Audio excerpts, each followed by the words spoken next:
What's up, soldiers? Chris here, CaribbeanPod.com vibes, and up in the kitchen as usual. Today I've got something special for you all. There's been a lot of requests for breakfast type recipes.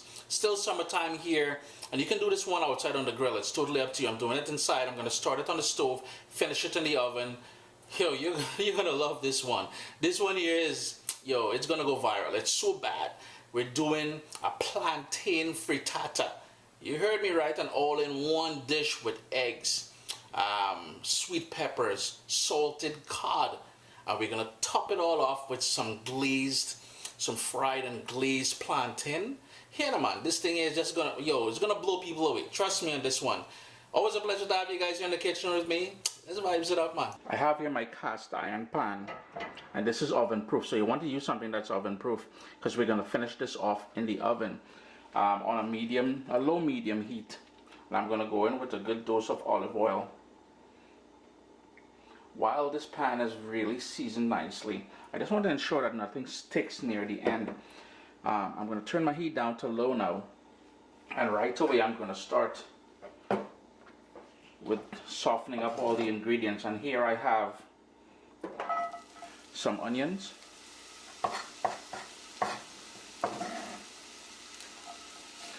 all the ingredients I use here today will be listed down in the description. I do apologize if this video turns out to be a bit long.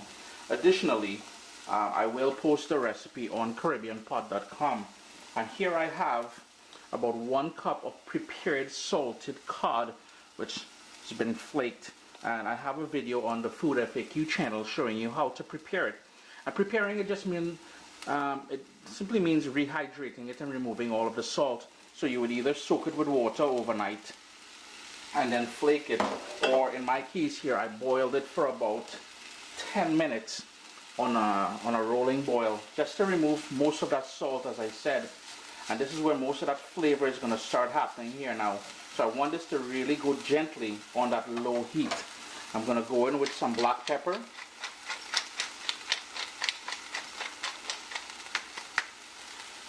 and let that go for about 3 or 4 minutes on that low heat. In the meanwhile, my oven is preheating to 400 degrees Fahrenheit, and we want to make sure that the rack is set on the middle of the oven. Already starting to get that lovely sort of, and this is my take on umami from that salted cod. That is where I get my umami from, to be honest with you. Already getting that smell in here, and it is smelling wicked, man. That is just the oven coming up to temperature there. Here is where I'm going to go in with some diced bell pepper, and that is just half of a small red bell pepper and half of a yellow bell pepper. We need some herbs to really spice things up here and season this thing properly. So we're going to head out to the backyard for a second. So it's all about the fresh herbs. Here I've got some lovely parsley, curly parsley, some oregano, and of course thyme, my favorite. So I'm just going to harvest some of these guys here to put into our frittata. Now I do have a ton of basil. I am not a huge fan of basil, but I may share a recipe with you guys on how to do a wicked pesto with that basil.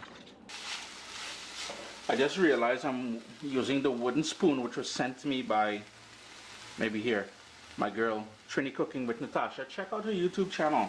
She's got some Irish stuff going on there as well, complementing what myself and other Caribbean YouTubers are doing as far as spreading the culinary culture of the islands.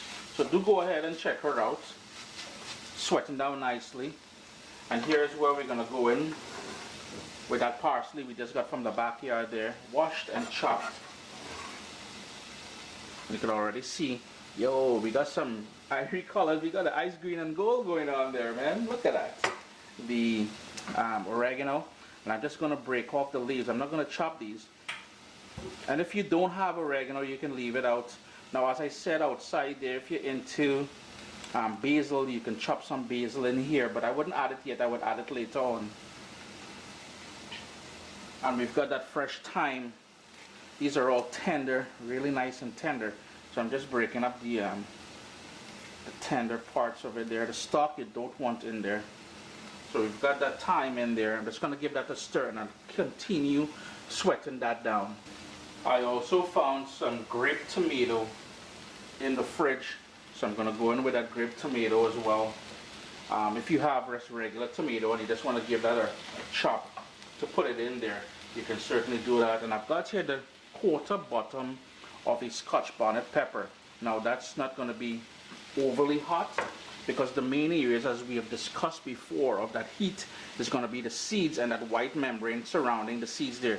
As you notice, I took off the bottom part, so I'm getting some kick, but nothing too raw. You can leave this out totally if you wanted. It's up to you. I like a little kick in my frittata, and especially in this version that I'm doing here.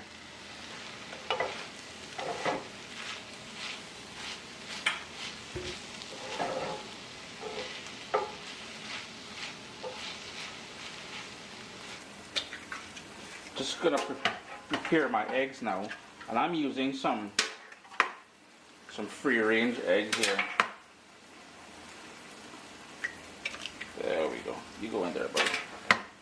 And I'll use about 7 eggs in total. You can add more eggs because we've got plenty of vegetables in that pan going on there. Next up, I've got a little bit of nutmeg. So I'm just gonna go in with some of that nutmeg in there. And nutmeg and eggs and all this kind of stuff we put together here goes really well. And you can't beat the flavors you get from fresh grated nutmeg. Now you will notice, just going in with a little bit more of that black pepper. I will not add any salt to this dish because the remaining salt in that salted cod will be enough. Plus I'm using an aged cheddar, sort of a medium aged cheddar, which can be a bit salty as well. But no matter how much you prepare that salted cod, there will still be some remnants of salt in there. So you may want to be mindful of that. The other thing I want to mention about when working with salted cod, get the boneless or the boned variety, because there will be tiny bones in there and it'll be a lot of work to remove them if you don't get that one. So I really want to give this a good mix.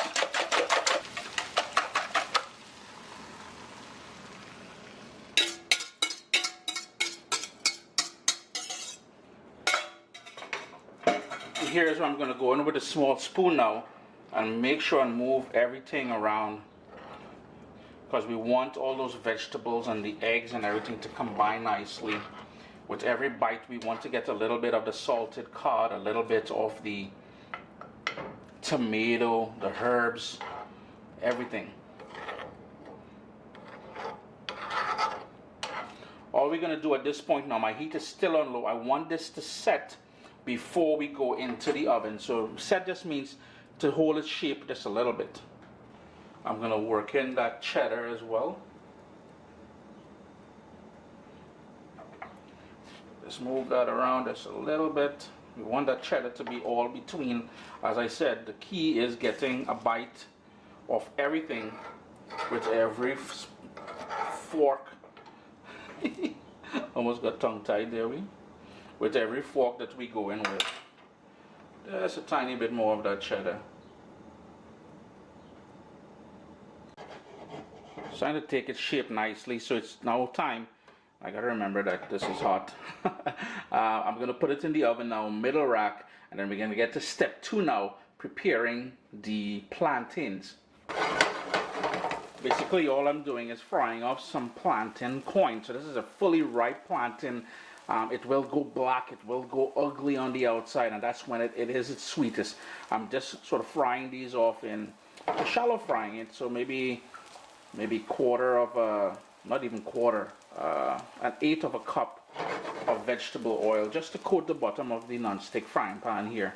I'm just going to flip them over in a couple of minutes just to get them nice and golden.